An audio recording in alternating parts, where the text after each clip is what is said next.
In the frozen wilderness of Pine Ridge Valley, Montana Territory, a lone figure trudged through knee-deep snow, his breath forming clouds of vapor in the bitter winter air. Jacob Morrison pulled his worn coat tighter around his shoulders, feeling the sharp bite of the wind cut through the threadbare fabric. His stomach cramped with hunger, a constant companion these past 3 days, but he pressed forward toward the thin line of smoke rising in the distance. What he would discover at that campfire would change not only his life, but the fate of 2 peoples locked in a struggle for survival that neither fully understood. Before we jump back in, tell us where you're tuning in from, and if this story touches you, make sure you're subscribed, because tomorrow I've saved something extra special for you. The winter of 1882 had been merciless to Pine Ridge Valley, dropping more snow than anyone could remember and stretching longer than even the oldest timers had seen before. Jake Morrison stood at the edge of his failing ranch, surveying the skeletal remains of what had once been his pride and joy. Cattle bones jutted through the white blanket like grave markers, testament to dreams frozen solid and buried under nature's indifference. His small cabin, built with his own hands 5 years earlier when hope ran as thick as summer grass, now felt more like a tomb than a home. The morning sun cast long shadows across the desolate landscape, but offered no warmth to penetrate the ice that seemed to have settled permanently in Jake's bones. His last 3 head of cattle had died during the night, succumbing to the cold and starvation that plagued every living thing for miles around. The sight of them lying stiff and white-dusted in the corral made his decision for him. There was nothing left here worth saving, nothing left to fight for. The bank notice crumpled in his pocket confirmed what his eyes already knew: Morrison Ranch was finished. Emma Rodriguez had warned him this would happen when she'd seen him last week at her trading post, 20 miles down the valley. Her weathered face had shown the kind of sympathy reserved for lost causes as she'd slid his final supplies across the wooden counter. Emma had run the trading post for 15 years, serving as the lifeline between the scattered ranchers, the nearby Crow Feather Reservation, and the occasional travelers brave enough to venture through this remote corner of Montana Territory. She'd seen plenty of dreams die in those years, but Jake's failure seemed to hit her particularly hard. "You're too stubborn for your own good, Jake Morrison," she'd told him, refusing to take payment for the meager provisions. "Pride won't keep you warm when the snow really starts falling." But Jake had insisted on paying anyway, counting out his last few coins with the careful precision of a man who knew their true value. He'd always paid his debts, even when it meant going without, and he wasn't about to start taking charity now. The irony wasn't lost on him that he'd come to Montana Territory to escape charity. Back in Kansas, after his father's farm had been foreclosed and his mother had taken sick, well-meaning neighbors had offered help that felt more like pity. Jake had been 22 then, proud and determined to make his own way in the world, without depending on anyone else's kindness. Montana had seemed like the answer: wide-open spaces where a man could build something with his own hands, where hard work still meant something, where the only judgment came from the land itself. For a while, it had worked. Jake had filed his claim, built his cabin, and slowly accumulated a small herd of cattle that thrived in the valley's rich summer grass. He'd even started making friends among his neighbors, sharing labor during roundups, and gathering at Emma's trading post for the occasional social evening. Tom Bradley, who'd claimed land adjacent to Jake's, had become his closest friend during those early years. They'd helped each other through the learning curve of ranching, shared tools and knowledge, and dreamed together about the prosperity that surely lay ahead. But prosperity had proven as elusive as morning mist. The first hard winter had taken half his herd. A dry summer the following year had withered the grass and left his remaining cattle weak and vulnerable. Each season brought new challenges that seemed designed to test not just his resolve but his very survival. And through it all, Jake had maintained his independence, refusing offers of help from neighbors who were struggling just as much as he was. Tom Bradley had taken a different approach. As their fortunes declined, Tom had begun looking for opportunities that didn't depend solely on the success of his ranch. He'd started dealing with the railroad agents who came through periodically, scouting land for potential expansion.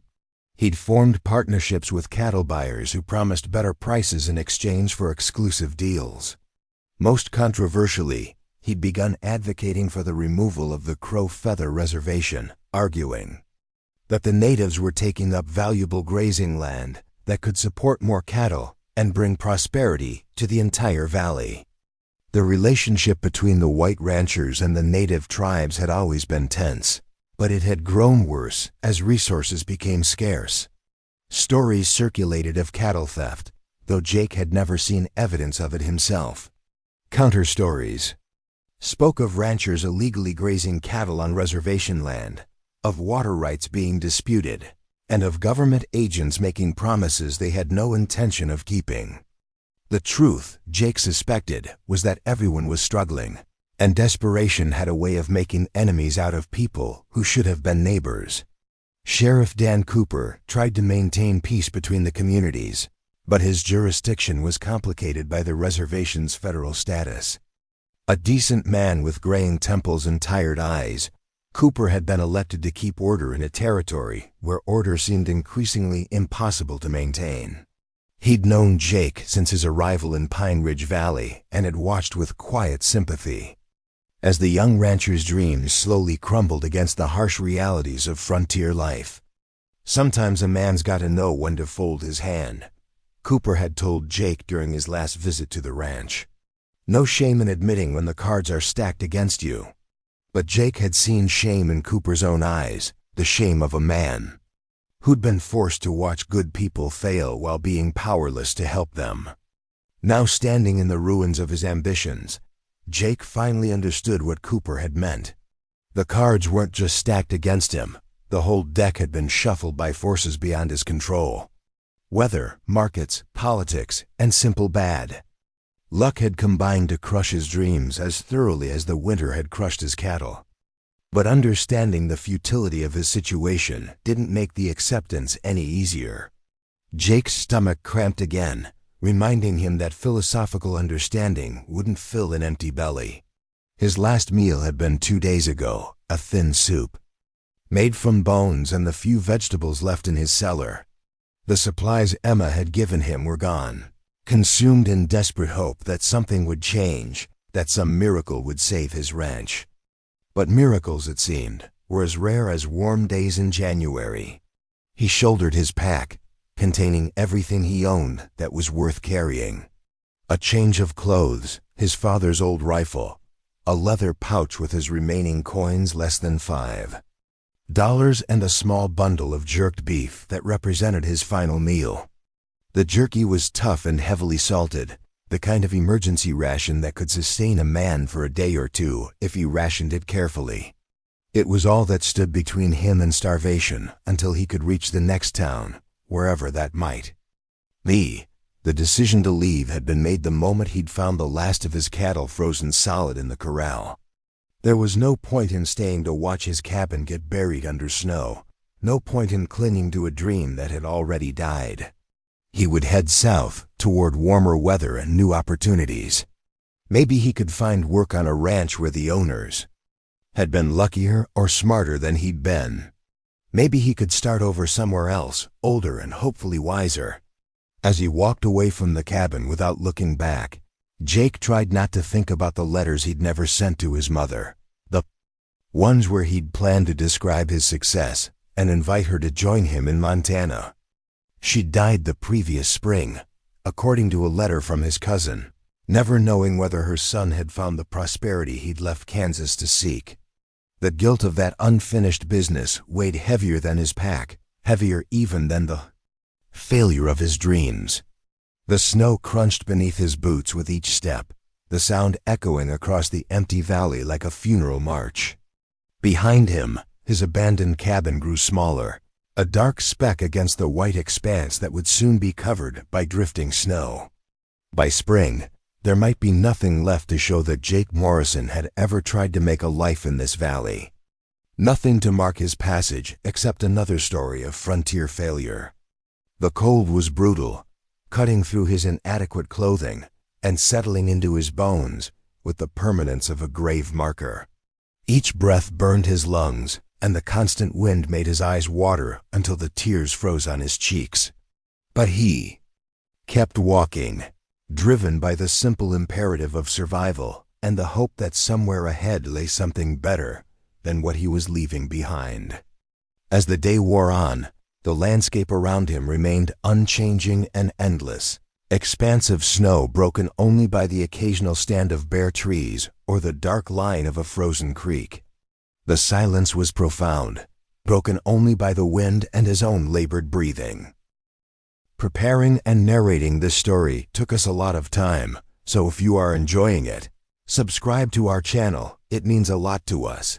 Now back to the story. It was the kind of silence that could drive a man mad if he let it, the kind that made him hear voices in the wind and see faces in the clouds. By afternoon, Jake's legs were shaking with exhaustion and hunger. The jerky in his pack seemed to whisper promises of sustenance, but he forced himself to ignore it. If he was going to survive the next few days, he needed to make his food last as long as possible. Water was easier to come by. He could melt snow when necessary, but solid. Food was precious beyond measure. It was then that he saw the smoke. At first, Jake thought it might be a mirage, a product of his hunger-weakened mind playing tricks on him. But as he crested a small ridge, he could clearly see the thin gray line rising straight up in the still air, maybe a mile ahead. Someone had a fire, which meant shelter, which meant other people. The sight filled him with a mixture of hope and wariness. In his experience, encountering strangers in the wilderness could go either way. They might offer help, or they might see a desperate man as an easy target. As he approached the source of the smoke, Jake could make out details that made his heart sink even as they quickened his pace. The camp wasn't a group of friendly travelers or fellow ranchers. The tipis, though weathered and patched, were unmistakably Native American. A small band of Crow had made camp in a sheltered hollow, their few horses huddled together against the cold. Even from a distance, Jake could see that their situation was as desperate as his own. The smart thing would be to avoid them entirely, to circle around their camp and continue on his way. Relations between whites and natives in the territory were strained at best, and a lone white man approaching a Crow camp could easily be seen as a threat. But as Jake stood on the ridge looking down at the scene below, he saw something that made him reconsider. Children. There were children in that camp, and even from his vantage point, he could see they were in trouble.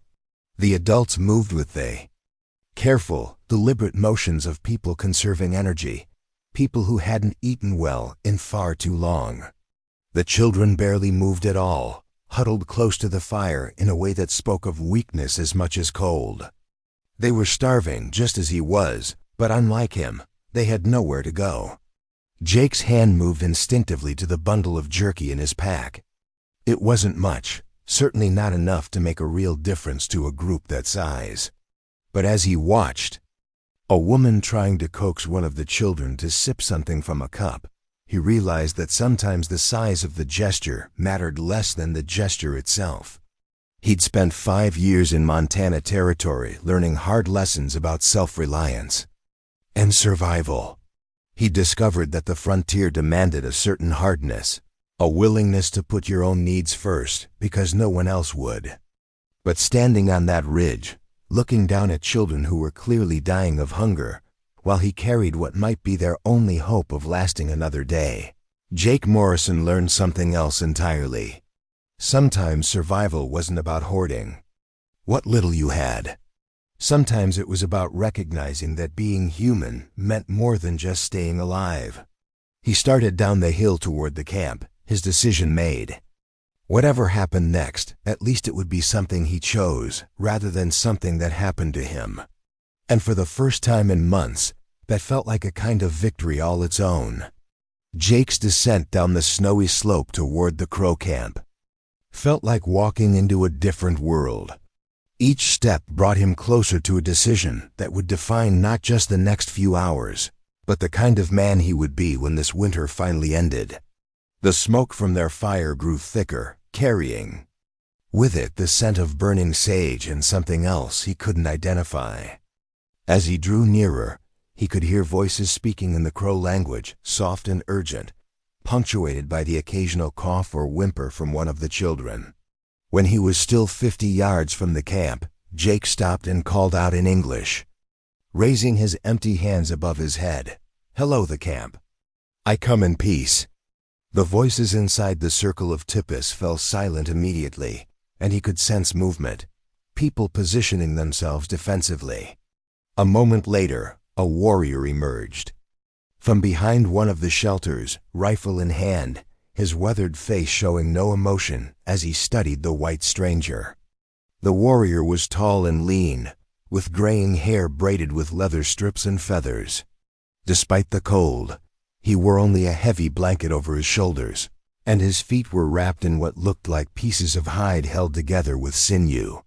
His rifle was an old Springfield, the kind Jake had seen surplus stores selling to anyone with a few dollars, and from the way the man held it, Jake could tell he knew how to use it. "You are far from white man's territory," the warrior said in accented but clear English. "Why do you come to our camp?"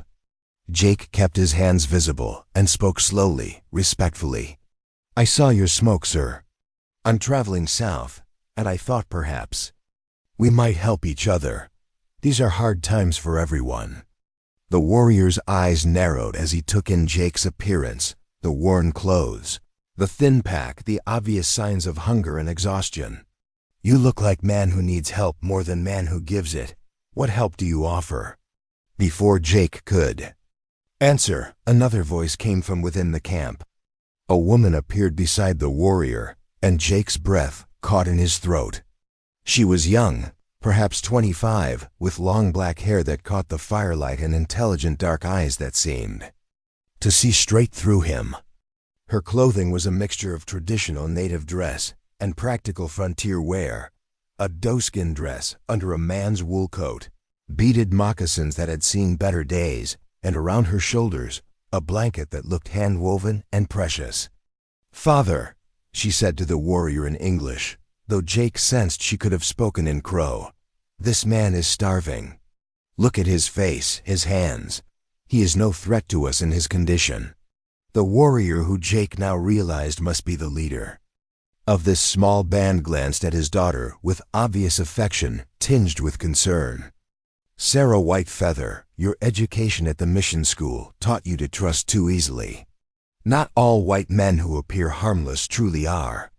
Sarah Whitefeather stepped forward, studying Jake with the same intensity her father had shown.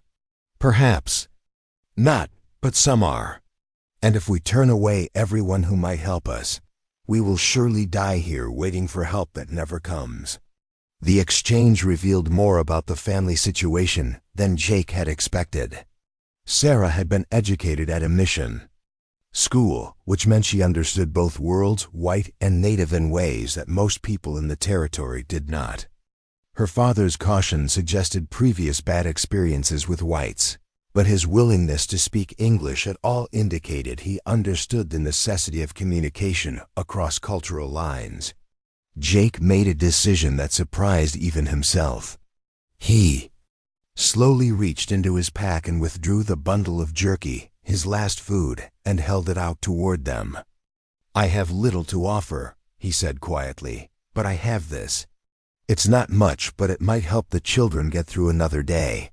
The silence that followed stretched like a held breath. Sarah's eyes widened as she recognized the significance of what he was offering. Her father's expression shifted from suspicion to something Jake couldn't quite read. From within the camp came the soft crying of a child, quickly hushed by what sounded like a grandmother's voice. "You would give us your food?"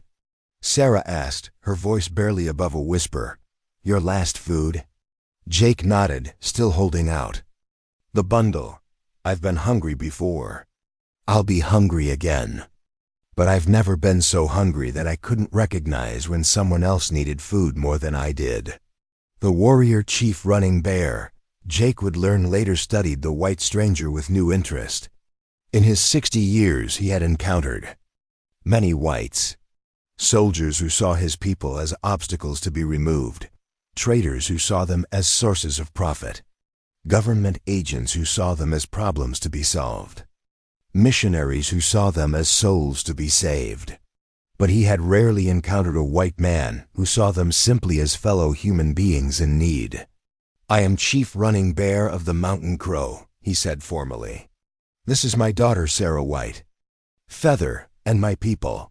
He gestured toward the camp, where other faces had begun to appear, an elderly woman, 2 younger men who looked like brothers, and 3 children who peered out from behind the adults with the enormous eyes of the chronically hungry. Jake approached slowly and placed the bundle of jerky at the chief's feet, then stepped back respectfully. "I'm Jacob Morrison, formerly of Morrison Ranch, currently of nowhere in particular. It's an honor to meet you, Chief Running Bear." The chief picked up the bundle and unwrapped it carefully. The jerky inside represented perhaps 2 days' worth of food for one person, or one modest meal for the entire group. But Jake could see in the chief's eyes that he understood the true value of the gift, not the food itself, but what it represented. Sarah White Feather moved closer to Jake, and he caught the scent of wood smoke and sage in her hair. "Why?" she asked simply. "You don't know us. Our people have not always been friendly with white ranchers. Why would you give us your last food?" Jake considered the question seriously. It was one he wasn't sure he could answer completely, even to himself. "I suppose," he said slowly, "because I learned something today that I should have learned a long time ago. Being alone doesn't have to mean being selfish." Chief Running Bear began dividing the jerky into careful portions, and Jake watched as Sarah took the smallest pieces to the children first. Her movements were graceful despite her obvious exhaustion, and there was something in the way she spoke to the little ones, gentle, encouraging, hopeful despite their desperate circumstances, that made Jake's chest tighten with an emotion he couldn't name. "You said you were formerly of Morrison Ranch," the chief observed as Sarah distributed the food. "What happened to your ranch?" Jake's laugh was bitter but not self-pitying. "Same thing that's happened to half the ranches in the territory. Winter, drought, bad luck, and stubbornness in roughly equal measure. I lost everything except what I'm carrying, and I gave most of that to you." One of the younger men, Sarah's brother Red Wolf, Jake would learn, spoke up in rapid Crow. The chief listened, then nodded gravely. "My son says you are either very generous or very foolish. Perhaps both." "Your son is probably right," Jake admitted. "I've never been accused of being too practical." Sarah finished with the children and returned to the fire. "Sit with us," she offered, gesturing to a space near the flames. "Share our warmth at least. It's little enough to offer in return for what you've given us." As Jake settled cross-legged by the fire, he felt the heat begin to penetrate his frozen clothing for the first time in days. The relief was almost overwhelming, and he had to fight to keep his eyes open as exhaustion threatened to claim him. "Tell us your story, Jacob Morrison," Chief Running Bear said, settling opposite him. "How does a white rancher come to be walking alone through Crow territory in the dead of winter with nothing but the clothes on his back and food in his heart?" So Jake told them. Not the sanitized version he might have given to other whites, but the truth about his dreams, his failures, his pride, and his mistakes. He spoke of leaving Kansas to escape charity, of building his ranch with his own hands, of watching it slowly die despite his best efforts. He talked about Tom Bradley's transformation from friend to someone Jake barely recognized, about the growing tensions between whites and natives, and about the harsh realization that sometimes circumstances were stronger than determination. As he spoke, Jake became aware that he had an audience beyond just the adults. The children had crept closer, drawn perhaps by the novelty of hearing their language mixed with English, or simply by the warmth of human voices in the cold night. The eldest, a girl who looked about 10, sat close enough to Sarah that she was clearly her daughter, though Jake hadn't heard mention of a husband. "You have a daughter?" Jake asked Sarah during a pause in his narrative. Sarah's hand moved protectively to the girl's shoulder. "Morning Star is my sister's child. Her parents died in the sickness 2 winters ago. She is mine now." The simple statement carried weight beyond its words. Jake could see in Sarah's posture, in the way Morning Star leaned against her, that their bond had been forged in shared loss and mutual dependency. It was a family created by necessity, but strengthened by love, much like the entire group huddled around this fire. Chief Running Bear leaned forward, his weathered hands warming over the flames. "Your friend Tom Bradley. He is the one who speaks to the railroad men about moving our people from this land." Jake's stomach tightened. "You know Tom?" "We know of him," Red Wolf answered, his English more heavily accented than his sister's but equally clear. "He comes to the reservation, sometimes with men in suits. They measure land, count water, talk about better places for Indians to live." "Better for who?" Jake asked, though he suspected he already knew the answer. "Better for cattle," Sarah said quietly. "Better for railroad. Better for everyone. Except the people who have lived here since the grandmothers' grandmothers first saw these mountains." The conversation revealed the larger context of their shared struggle. The harsh winter wasn't just a natural disaster, it was exacerbating tensions that had been building for years. White ranchers struggling to survive were increasingly viewing the reservation land as a resource being wasted by people they saw as obstacles to prosperity. Meanwhile, the Crow were watching their traditional hunting grounds shrink and their government-promised supplies arrive sporadically or not at all. "The Indian agent hasn't been to the reservation in 2 months," Chief Running Bear explained. "Our people wait for flour, for blankets, for the things we were promised in exchange for the land we gave up. But the supplies don't come, and our children grow thin." Jake felt a surge of anger at the injustice, followed immediately by shame at his own ignorance. He'd been so focused on his personal struggles that he'd barely considered how much worse the situation might be for people with even fewer options than he'd had. "So you left the reservation to hunt?" he asked. "To try," Red Wolf replied. "But game is scarce. What animals survived the summer drought are gone to warmer places or dead. We found little, and now we are too far from home with too little strength to return." The weight of their situation settled over the group like the falling snow. They were caught between worlds, too far from the reservation to return easily, too close to white settlements to hunt without risking confrontation, and too desperate to survive on pride alone. Sarah looked across the fire at Jake, her dark eyes reflecting the dancing flames. "What will you do now? Where will you go?" It was a question Jake had been avoiding, even in his own thoughts. "I don't know," he admitted. "I was heading south, hoping to find work somewhere warmer, but now—" He gestured around the camp, encompassing not just their physical situation, but the larger implications of what he'd learned. "Now you see that running south solves nothing," Chief Running Bear observed. "Cold follows, hunger follows, problems follow. Only by facing them do they sometimes become smaller." The old chief's words carried the weight of experience and wisdom, but Jake heard something else in them, a challenge perhaps, or an invitation. As the fire began to burn lower, casting longer shadows across their faces, he realized that his journey south had ended the moment he decided to share his last meal with strangers. Sarah rose to check on the children, and Jake watched her move among them with the practiced grace of someone accustomed to caring for others. When she returned, she settled closer to him, close enough that he could see the fatigue in her eyes and the determined set of her jaw. "My father is right," she said quietly. "Running away doesn't solve problems, it only changes their location. I learned that at the mission school, and I've learned it again since coming home." "You didn't want to stay at school?" Jake asked.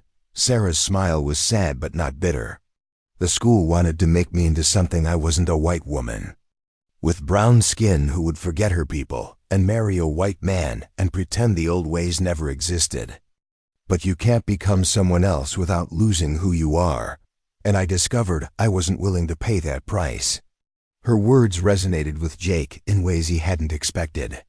Wasn't that exactly what he'd been trying to do, become someone different? Someone successful and independent, without honoring what had come before.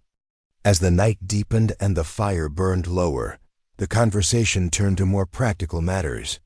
Chief Running Bear explained that they had been traveling for 5 days, hoping to reach a valley where rumor suggested game might still be found. But the children were too weak to travel much farther, and the weather showed no signs of improving. "How far is this valley?" Jake asked. 2 days for strong men, Red Wolf replied. 4 days for us, maybe 5. Too long. Jake studied the faces around the fire, the elderly grandmother, who hadn't spoken but whose eyes held depths of wisdom and sorrow. The 2 warriors who were trying to maintain their strength for the sake of the others. The children who had fallen asleep despite their hunger. And Sarah, who seemed to carry the weight of everyone's hopes on her shoulders. "What if we didn't go to the valley?" Jake asked suddenly. "What if we went somewhere closer, somewhere with shelter and maybe food?" Chief Running Bear raised an eyebrow. "Where do you suggest?" "Your ranch?" Jake shook his head. "My ranch is finished. But Emma Rodriguez's trading post is only a day's travel from here, maybe less if we head southeast. Emma's a good woman. And she's got supplies, shelter, and a big enough heart to help people who need it. A white woman will welcome Indians in winter." Red Wolf asked skeptically. "Emma Rodriguez will welcome anyone who comes in peace," Jake said with conviction. "She's been serving this territory for 15 years, trading with everyone white. Native, Mexican, anyone who treats her fairly. If anyone would help us, it would be Emma." Sarah looked at her father, and Jake could see a silent conversation passing between them. Finally, the chief nodded slowly. "You would guide us there?" "If you'll have me," Jake replied. "I know the country, and I think together we have a better chance of making it than any of us would have alone." It was Chief Running Bear who extended his hand across the fire, and Jake grasped it firmly. In that handshake was more than an agreement to travel together. It was the beginning of a partnership that would challenge everything both men thought. They knew about survival, friendship, and the meaning of home. As they settled down for the night, sharing blankets and body warmth around the dying fire, Jake found himself lying next to Sarah, close enough to hear her quiet breathing and feel the tremor of cold that ran through her thin body. Without thinking, he shifted closer, offering what warmth he could, and felt her relax slightly against him. "Jacob Morrison," she whispered into the darkness. "Yes, thank you. Not just for the food, but for seeing us as people worth saving." Jake closed his eyes, feeling something shift inside his chest like ice breaking up in a spring river. "Thank you for letting me be someone worth saving." Outside their shelter, the wind continued to howl across the Montana wilderness, but inside the circle of their shared warmth and newfound alliance, something fragile but powerful was beginning to grow. Trust, perhaps, or hope, or the recognition that sometimes the most important journeys began not with a destination in mind, but with the simple decision to stop running away from what mattered most. Dawn broke gray and bitter over their makeshift camp, bringing with it the harsh reality of what they were attempting. Jake woke to find frost covering his blanket and Morning Star shivering despite being nestled between Sarah and the elderly grandmother they called Singing Woman. The fire had died to embers during the night, and their breath hung in the air like small ghosts as they stirred to wakefulness. Chief Running Bear was already up, studying the sky with the practiced eye of a man who had spent 60 winters reading weather signs. His expression was grim as he turned back to the group. "More snow comes today," he announced quietly. "We must reach the trading post before it arrives, or we may not reach it at all. The next hour was spent in careful preparation that revealed the depth of their desperate circumstances. Sarah and Singing Woman worked together to bundle the few possessions they carried, every item examined for its necessity against the weight it would add to their journey.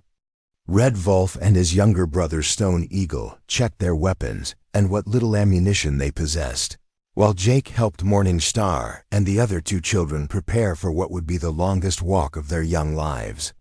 The children were the group's greatest vulnerability and their strongest motivation. Besides Morning Star, there was Little Fox, a boy of perhaps 7 whose parents had died in a hunting accident the previous autumn, and Gray Dove, a girl of 5 who rarely spoke, but whose large dark eyes seemed to take in everything around her with the intensity of someone much older. All 3 moved with the careful deliberation of chronic hunger, conserving energy they couldn't spare while trying to maintain the brave faces that children wear when they sense the adults around them are frightened. Jake watched Sarah as she knelt beside Gray Dove, checking the child's moccasins and adjusting the layers of clothing that had been wrapped around her small frame. There was something in Sarah's movements, a combination of tenderness and fierce determination, that reminded Jake of his own mother during the hardest years of his childhood. It was the way women moved when they had decided that certain things simply would not be allowed to happen on their watch, regardless of what the world had planned. The little ones won't be able to keep up if we try to make normal time, Jake said quietly to Chief Running Bear as they shouldered their packs. The old chief nodded gravely. Then we carry them when we must, and we rest when we must, and we pray the weather holds long enough for us to reach shelter. Red Wolf overheard and approached them, his young face set in determined lines. Stone Eagle and I are strong enough to carry the children if needed. But what happens if the white woman at this trading post doesn't welcome us? What if she turns us away? It was a legitimate concern, and Jake felt the weight of responsibility settling on his shoulders.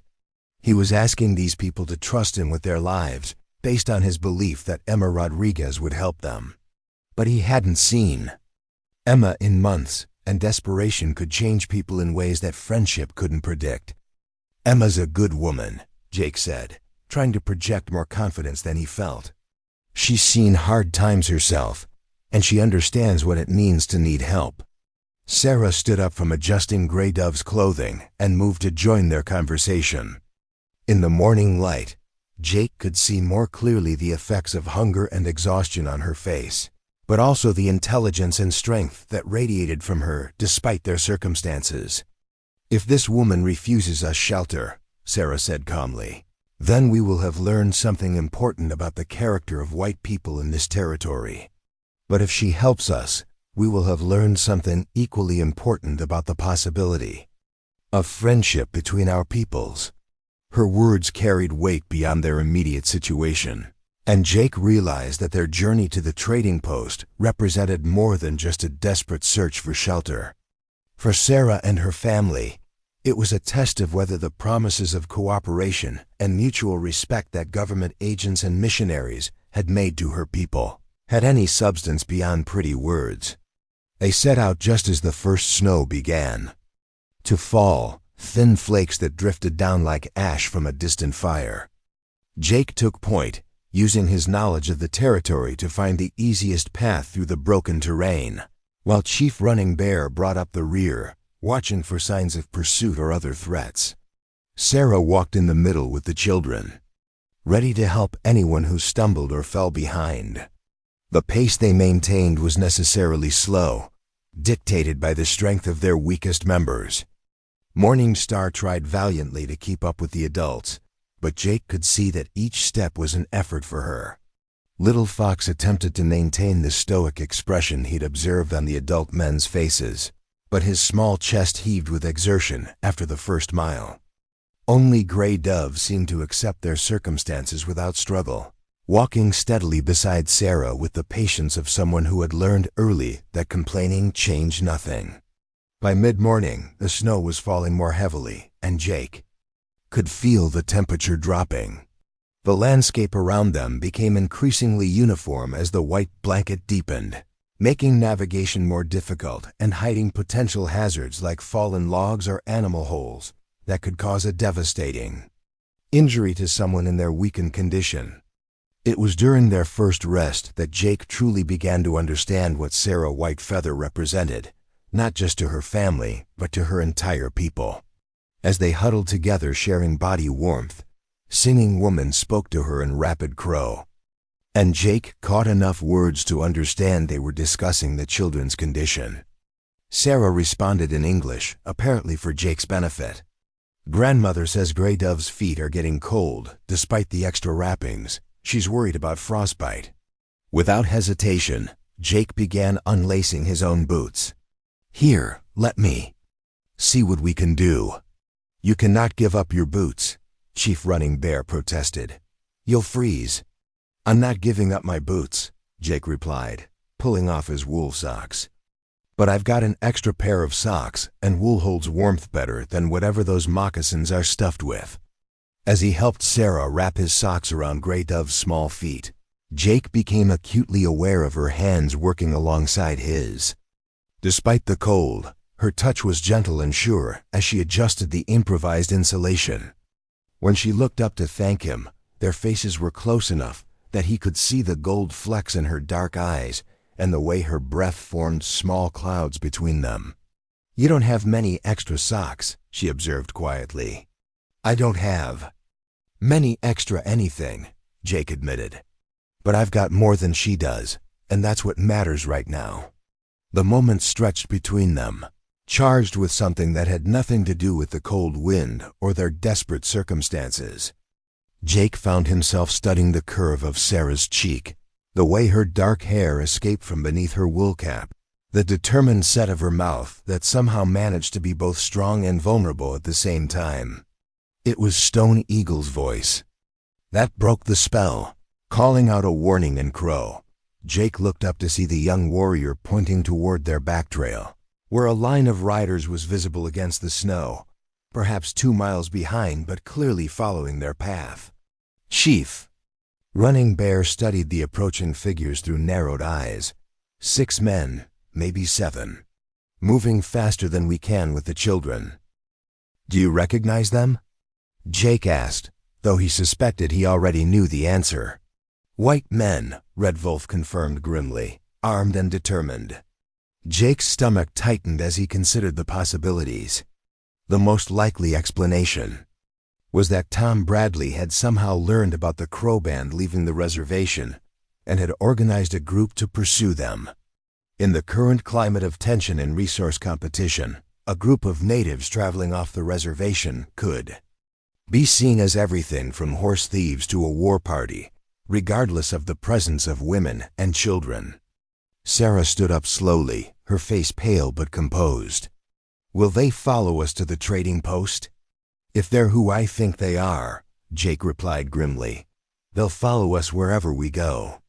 Tom Bradley's been looking for an excuse to prove that Indians are a threat to white settlers. Finding a band of Crow off the reservation in winter would be all the justification he'd need. The implications of their situation crystallized quickly. Even if they reached Emma's trading post, their pursuers might not respect the sanctuary it represented. Worse, their presence there could endanger Emma and anyone else who might be at the post. But continuing to run in the open with the children in their weakened condition was essentially impossible. Chief Running Bear made the decision with the quick authority of a man accustomed to leadership in crisis. We continue to the trading post. If these men mean harm, better to face them where there are walls and witnesses than in the open snow, where no one will see what happens. They resumed their march with renewed urgency, but the children's condition made significant speed increase impossible.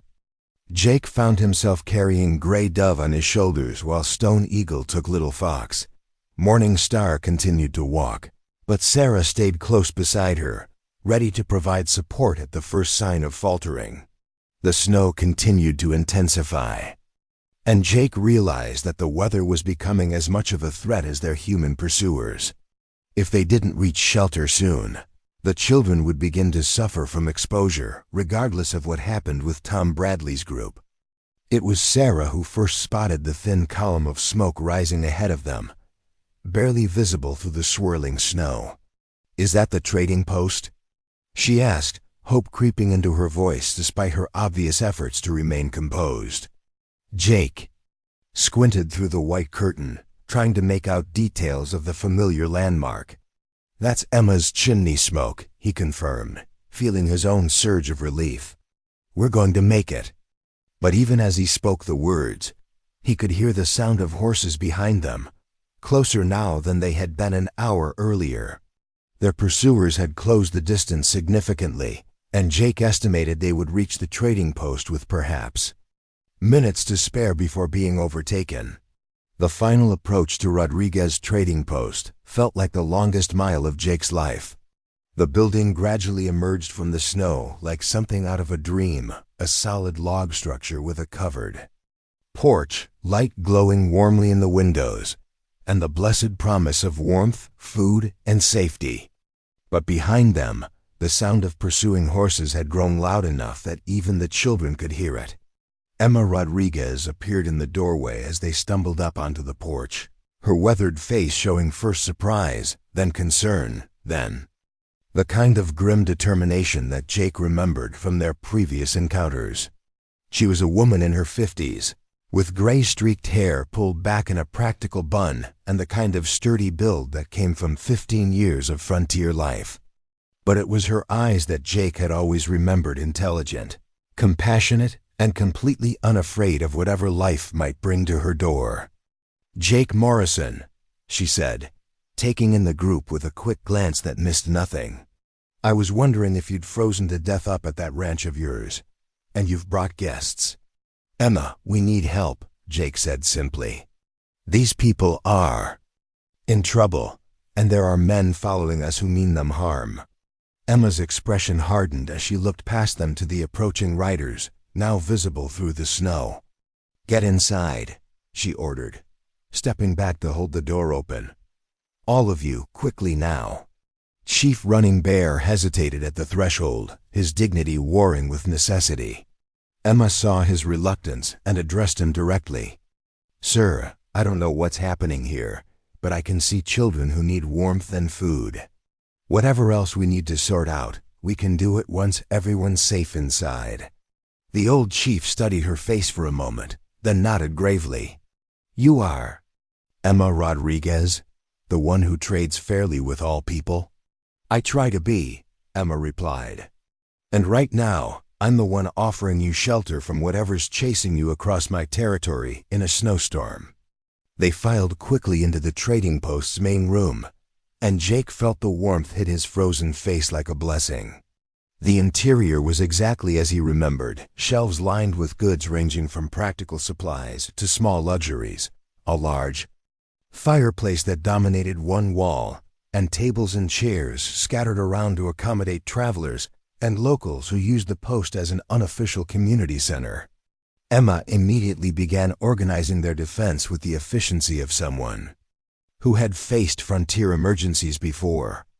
She sent Sarah and the children to warm themselves by the fire while directing the men to positions near the windows where they could watch the approaching riders.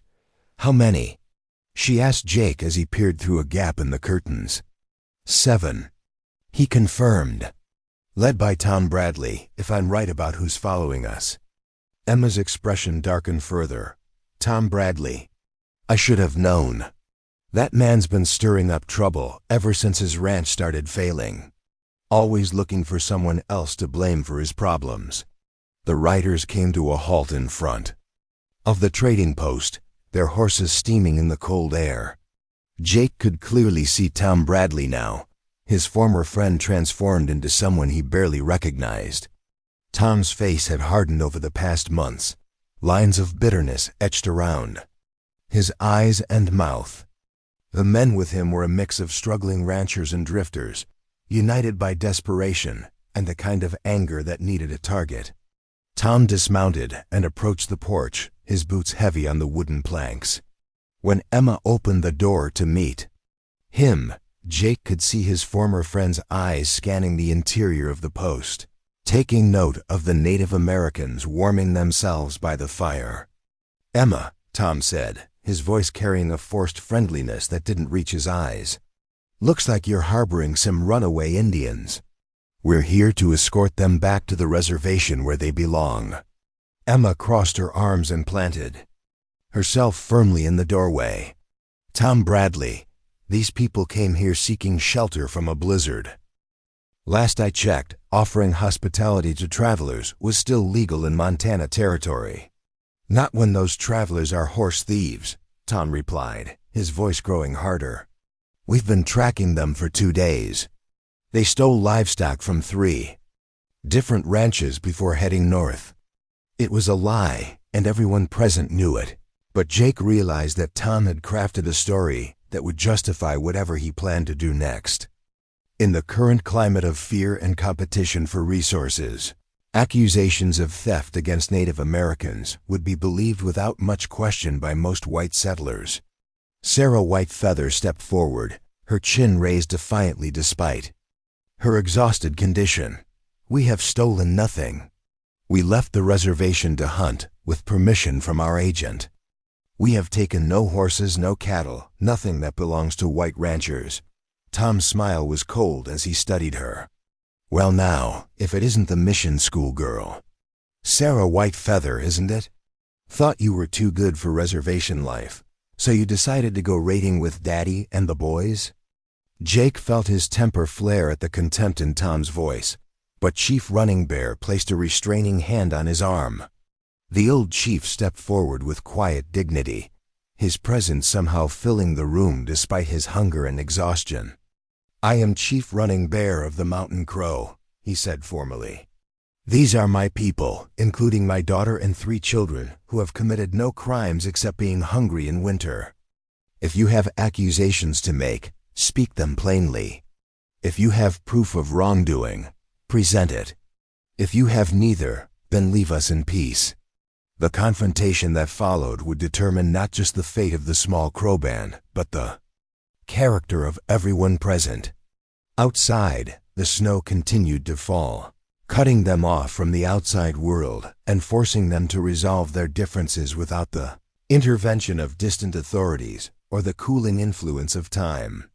Emma Rodriguez stood in her own doorway, facing down 7 armed men with nothing but her reputation for fairness and her refusal to be intimidated. Behind her, Jake Morrison prepared to defend people he'd known for less than 24 hours. People who had become more important to him than his own safety. And beside him, Sarah Whitefeather watched the confrontation unfold, knowing that its outcome would shape her understanding of whether 2 different peoples could ever truly live in peace. The wind howled around the trading post, but inside, the only sound was the crackling of the fire and the soft breathing of children, who had already seen too much of the world's cruelty. In a few moments, they would learn whether the adults around them could find a better way forward, or whether winter would claim them all in its indifferent embrace. Tom Bradley's eyes swept across the interior of the trading post one more time, lingering on each face as if memorizing them for future reference. When his gaze settled on Jake, something cold and calculating flickered across his features.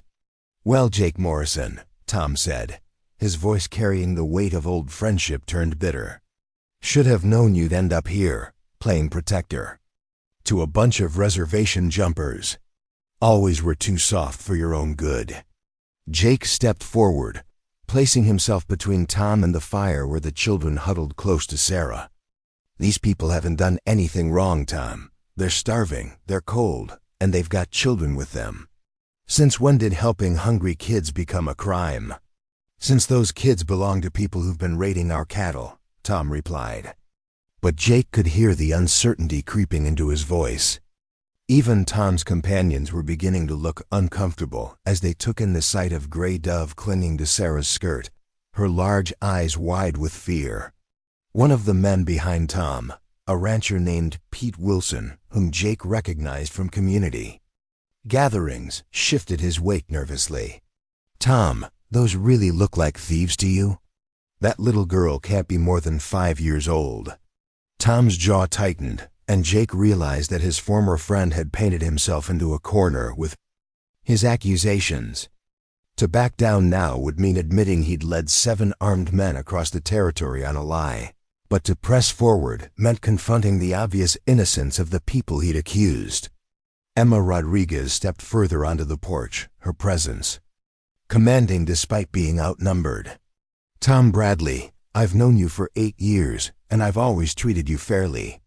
But if you think you're going to drag sick children out into a blizzard based on some made-up story about cattle theft, you're going to have to go through me first. Made up? Tom's voice rose, and Jake could see the desperation beneath his anger. Emma, these people are costing us everything.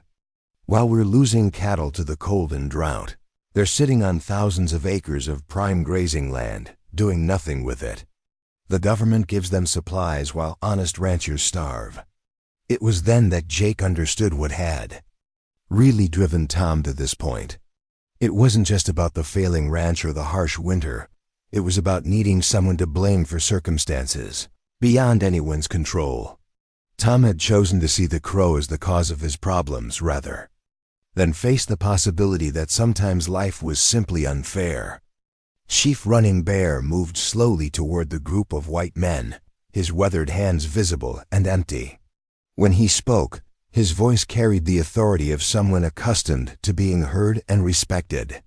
Tom Bradley, the chief said formally, I know your name. You are the one who speaks with railroad men about our land.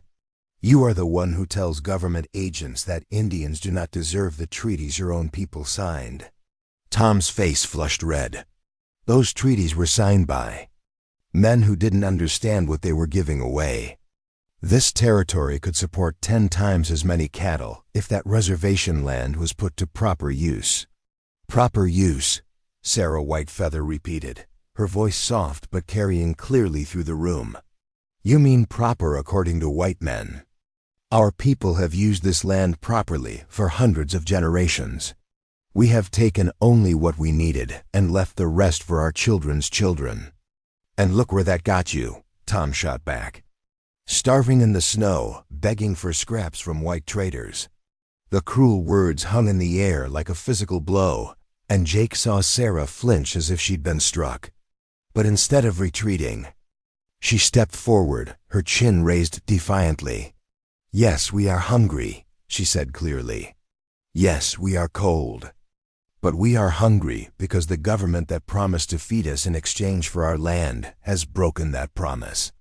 We are cold because the Indian agent who was supposed to distribute blankets and supplies has not come to the reservation in 2 months. We are here because we chose to hunt for food rather than watch our children die waiting for help that never comes. Her words carried such dignity and truth that even some of Tom's men looked uncomfortable. Jake saw Pete Wilson glance at his companions, then back at the children by the fire, his expression troubled. Emma seized the moment. Tom, you want to talk about proper use of resources? These folks walked 2 days through a blizzard to ask for help. Jake Morrison gave them his last food when he found them camping in the snow. Now they're asking for nothing more than shelter from a storm and a warm meal. If that's not proper use of Christian charity, I don't know what is. Christian charity, Tom laughed bitterly. Emma, you're a businesswoman. You know what's happening to ranchers in this territory. Half of us won't survive another winter. Like this one. Every acre tied up in that reservation is an acre that could be supporting cattle, supporting families, supporting the growth this territory needs. Jake felt a surge of anger at his former friend's callousness, but it was Chief Running Bear who responded, his voice calm but carrying an undertone of steel. You speak of families, Tom Bradley. Look at my family. He gestured toward Sarah, toward the children, toward Singing Woman, who sat quietly by the fire. We are not numbers on a government paper. We are not obstacles to your prosperity. We are people with the same hopes and fears as you, the same desire to see our children grow strong and healthy. I see people who are standing in the way of progress, Tom replied, but Jake could hear that his conviction was wavering. I see people who are using up resources that could benefit everyone if they were managed properly. It was then that Jake understood what needed to happen. Tom wasn't evil. He was desperate and afraid, looking for simple solutions to complex problems. The confrontation wouldn't be resolved through argument or force, but through something much harder, through demonstrating that the divisions between them were artificial, created by fear rather than reality. Jake stepped forward, positioning himself where everyone could see him clearly. Tom, you want to talk about resources and survival? Let me tell you what I've learned in the past day. I learned that when you're truly desperate, the only resource that matters is the kindness of strangers. I learned that sharing what little you have doesn't make you weaker. It makes everyone stronger. He gestured towards Sarah and her family. These people found me dying in the snow with nothing but a handful of jerky to my name. I gave them that food, and instead of taking it and sending me away, they shared their fire, their blankets, their knowledge of the country. They made me part of their family when I had nothing to offer in return. Pete Wilson spoke up, his voice uncertain. Jake's got a point, Tom. If they were the kind of people who'd steal from us, why would they help him when he was in trouble? Tom's face showed the internal struggle he was facing. Jake could see his former friend wrestling with months of built-up resentment and fear, trying to reconcile his prejudices with the evidence of his own eyes. Maybe they helped Jake, Tom said finally, but that doesn't change the larger situation. This territory can't support everyone.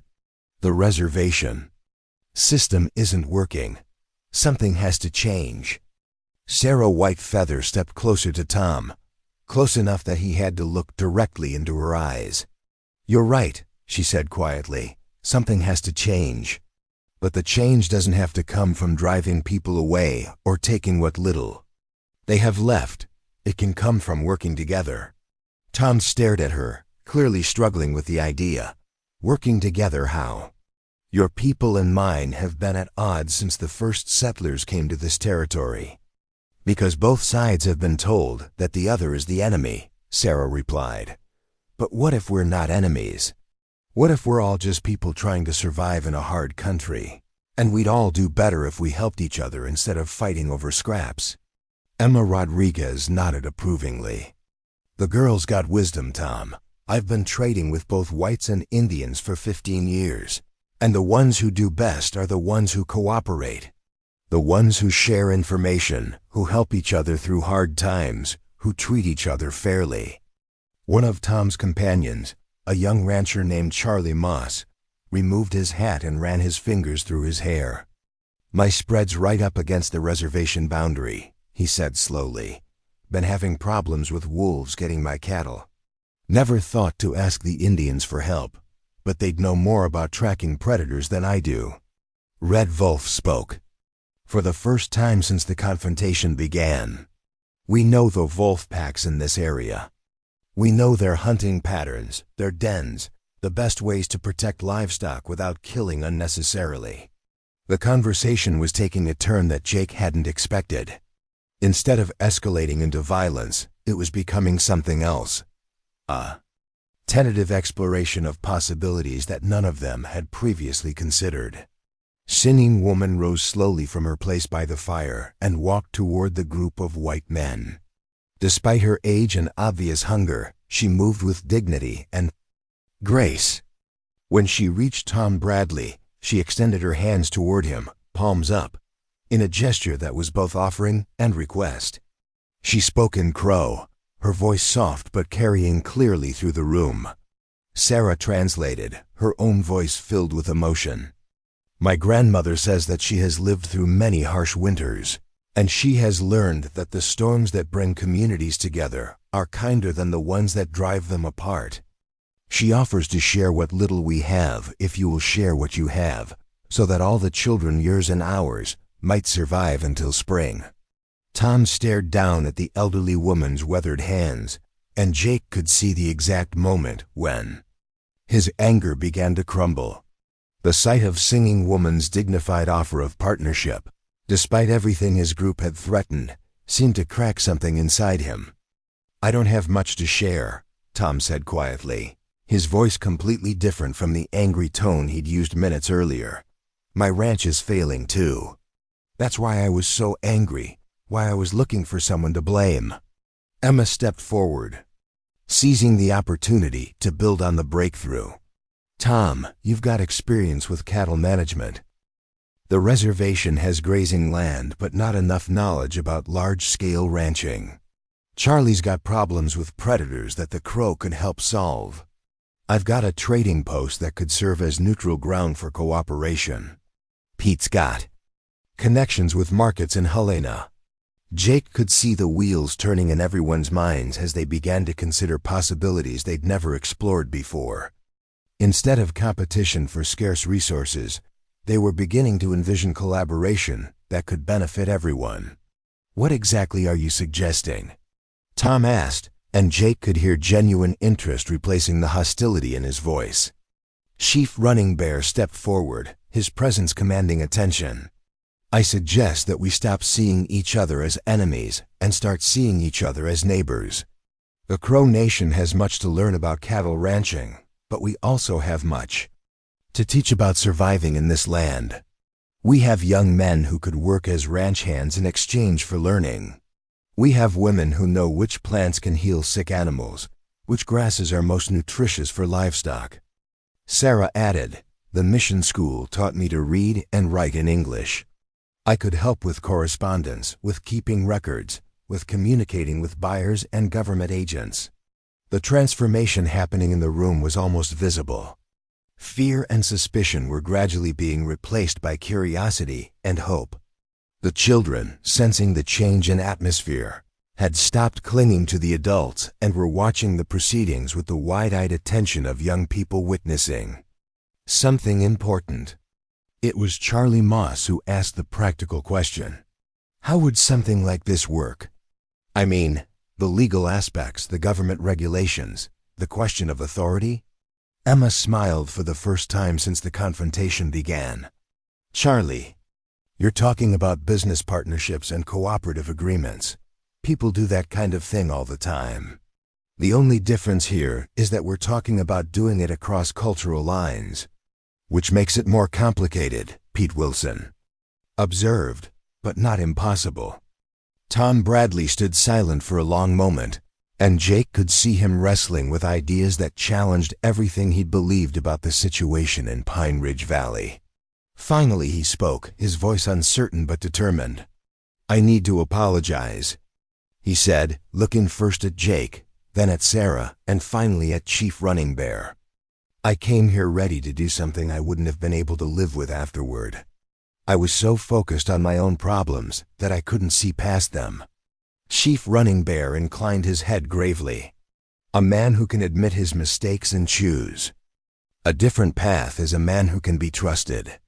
The question is, what path do we choose from here?"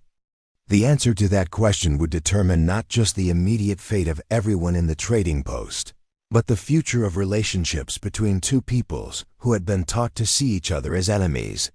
Outside, the blizzard continued to rage, but inside, something warmer than fire was beginning to grow. The possibility of understanding, cooperation, and perhaps even friendship where only mistrust had existed before.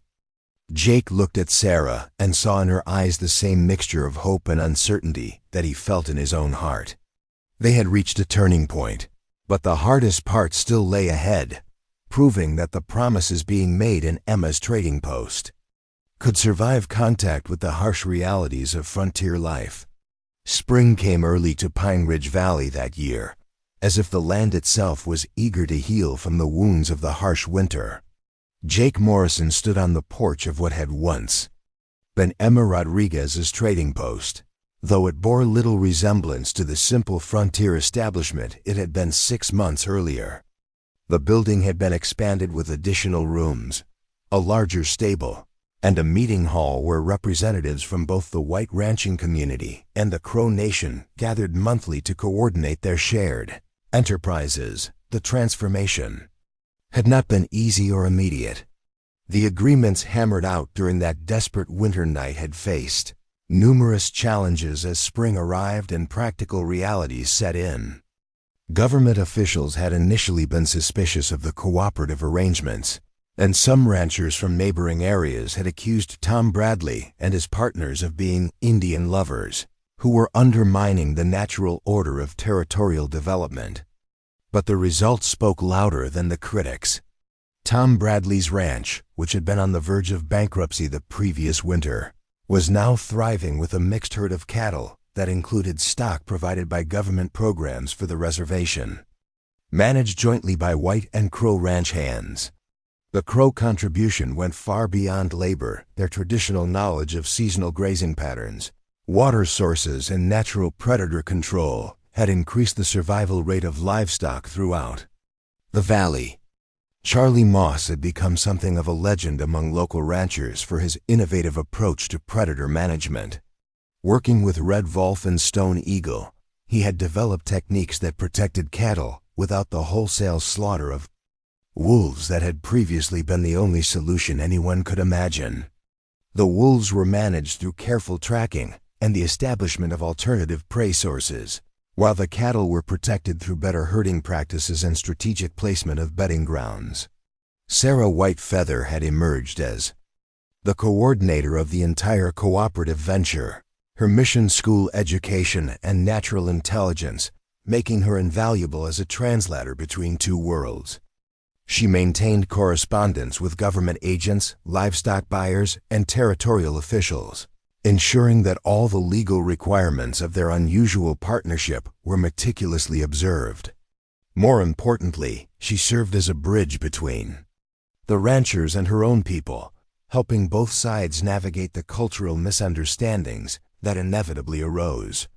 The children had been the first beneficiaries of the new arrangements. Morning Star now attended classes 3 days a week with white children at a small school that had been established in the expanded trading post, while spending the other days learning traditional Crow skills from Singing Woman and the other elders. Little Fox and Gray Dove had regained the robust health that proper nutrition provided, and their laughter could often be heard echoing from the playground that had been built behind the main building. Jake found himself in a role he had never anticipated: foreman of the largest cooperative ranching operation in Montana Territory. His experience with cattle, combined with his unique position as someone trusted by both communities, had made him the natural choice to oversee day-to-day operations. But more than professional responsibility had kept him in Pine Ridge Valley when spring offered opportunities to travel elsewhere. The relationship between Jake and Sarah had developed slowly, carefully, with both of them aware that their growing affection existed in a complex social and political environment. Their feelings for each other were genuine and deep, but they had chosen to let their partnership in building something larger than themselves take precedence over personal desires. They worked together daily, shared meals with both their families, and found countless small moments of connection, but they had not yet spoken openly about the future they both hoped they might share. Chief Running Bear had proven to be a gifted negotiator and administrator, working closely with Emma Rodriguez to establish trading relationships that extended far beyond Pine Ridge Valley. The success of their cooperative model had attracted attention from other territories, and delegations regularly arrived to study their methods. The old chief's dignity and wisdom had commanded respect from even the most skeptical government officials, and his patient explanations of how cooperation could benefit everyone had gradually won over most critics. Emma Rodriguez had become something of a regional celebrity, profiled in newspapers from Helena to Denver as an example of frontier entrepreneurship at its finest. But she had remained remarkably unchanged by the attention, continuing to operate her expanded enterprise with the same combination of shrewdness and fairness that had made her successful in the first place. She had, however, begun keeping a detailed journal of everything that had happened, saying that someone needed to record the true story of how enemies became friends. The transformation had not been limited to economic cooperation. Cultural exchange had become a natural outgrowth of working together. White ranchers had learned to appreciate Crow artistic traditions, and several had commissioned beadwork and quillwork for their families. Crow young people had gained access to literacy and numeracy skills that would serve them well in dealing with the modern world, while maintaining their connections to traditional ways of life, perhaps most significantly, the children of both. Communities had grown up seeing cooperation rather than conflict as natural. Morning Star could switch effortlessly between English and Crow, between helping with cattle and learning beadwork, between the practical skills her white teachers emphasized and the spiritual traditions her grandmother preserved. She represented a new generation that would never see cultural difference as an insurmountable barrier to friendship and cooperation. The success had not gone unnoticed by hostile forces. Railroad interests still coveted the reservation land, and politicians in the territorial capital continued to advocate for policies that would concentrate Native Americans on smaller reservations, farther from valuable resources. Government agents who profited from the existing system of dependency and control were not pleased to see Native communities achieving economic independence through partnership with white neighbors. It was on a warm April morning that Jake received the telegram that would test everything they had built. The message was brief but ominous. Federal investigators were coming to Pine Ridge Valley to examine the cooperative arrangements for compliance with territorial law and federal Indian policy. The investigation would determine whether their innovative partnerships could continue or would be dissolved as illegal interference with established reservation boundaries and administrative procedures. Jake found Sarah in the expanded schoolroom, where she was helping Morning Star and 3 white children work through a mathematics lesson that involved calculating feed requirements for different-sized herds.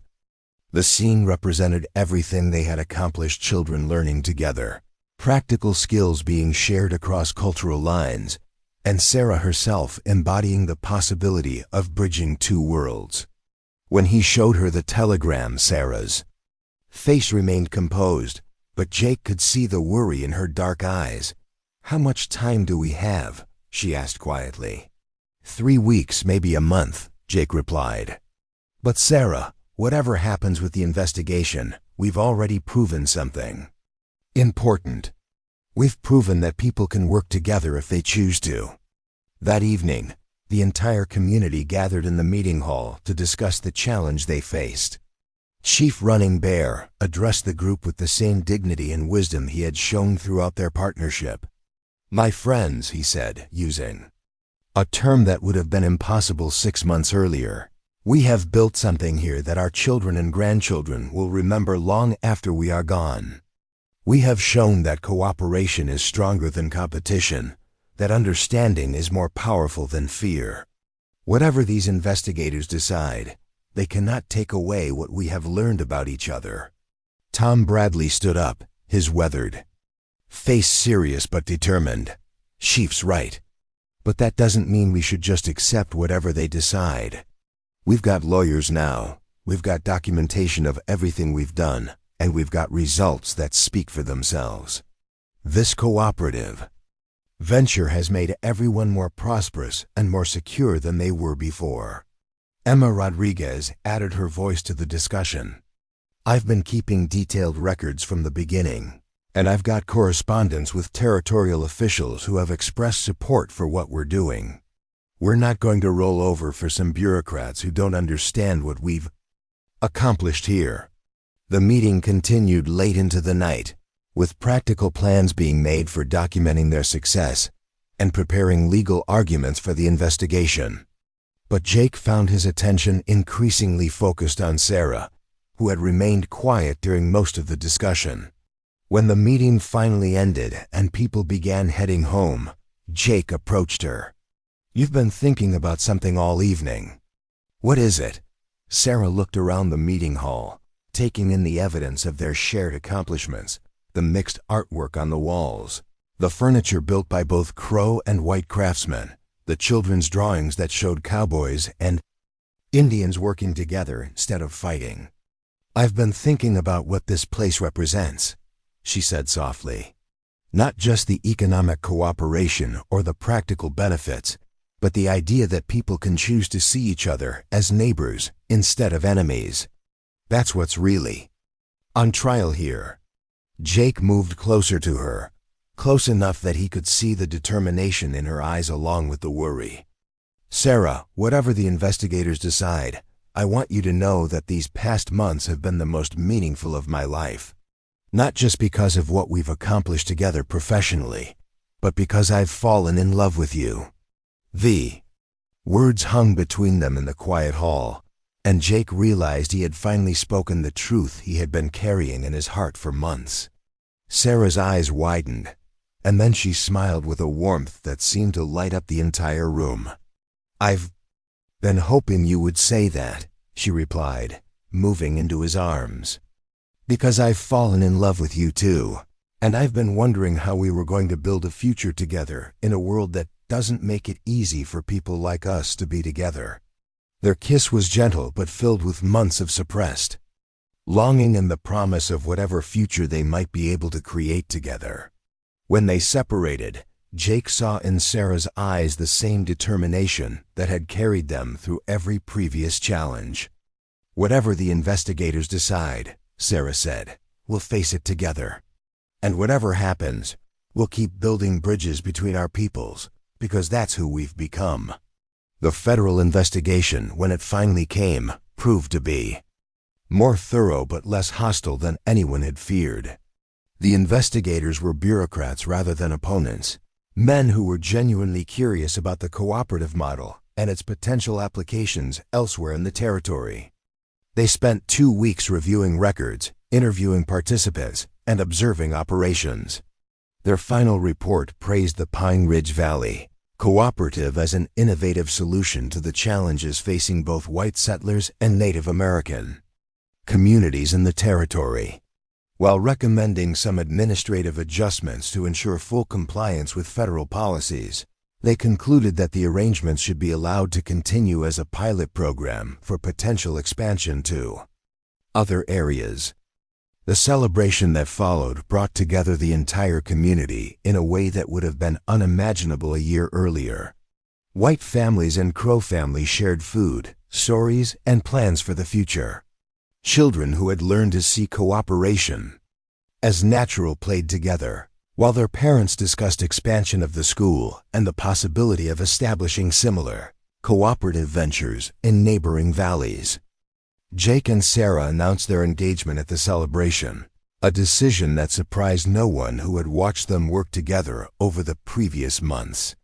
Their wedding, held at the trading post in late summer, was attended by representatives from both communities and marked a new chapter in the ongoing story of Pine Ridge Valley. As autumn approached and the first anniversary of their winter meeting drew near, Jake often found himself reflecting on the journey that had brought him from a failed rancher walking alone through the snow to a successful community leader preparing to marry the woman he loved. The transformation had begun with a simple decision to share his last meal with strangers, but it had grown into something that had changed not just his own life, but the lives of 2 entire communities. Standing on the porch of their expanded trading post, watching Morning Star help Gray Dove with her reading while Red Wolf and Charlie Moss planned the next season's grazing rotations, Jake understood that they had created something that would outlast them all. They had proven that the choice between cooperation and conflict was exactly that, a choice, and they had shown their children that there was always a better way forward for those willing to look for it. Sarah joined him on the porch, slipping her hand into his as they watched the sun set over Pine Ridge Valley. The mountains were already touched with snow, promising another winter, but neither of them felt the old anxiety that cold weather had once brought. They had learned to face whatever came together, and they had built a community strong enough to weather any storm. "What are you thinking about?" Sarah asked, following his gaze toward the horizon. "I was thinking about second chances," Jake replied, squeezing her hand gently. about how sometimes the worst moments of our lives can become the doorways to the best ones, if we make the right choices. Sarah smiled, leaning against his shoulder. And if we remember that we don't have to make those choices alone. As darkness settled over Pine Ridge Valley, lights began to appear in windows throughout the community. Crow tipas and white farmhouses, the trading post and the school, the barns where cattle rested securely, and the meeting hall where tomorrow would bring new plans for their shared future. Each light represented a family that had learned to see neighbors where they had once seen enemies, a community that had chosen cooperation over conflict, and a future built on the simple recognition that sharing what little you have often leads to having more than you ever imagined possible. Up next, you've got 2 more standout stories right on your screen. If this one hit the mark, you won't want to pass these up. Just click and check them out.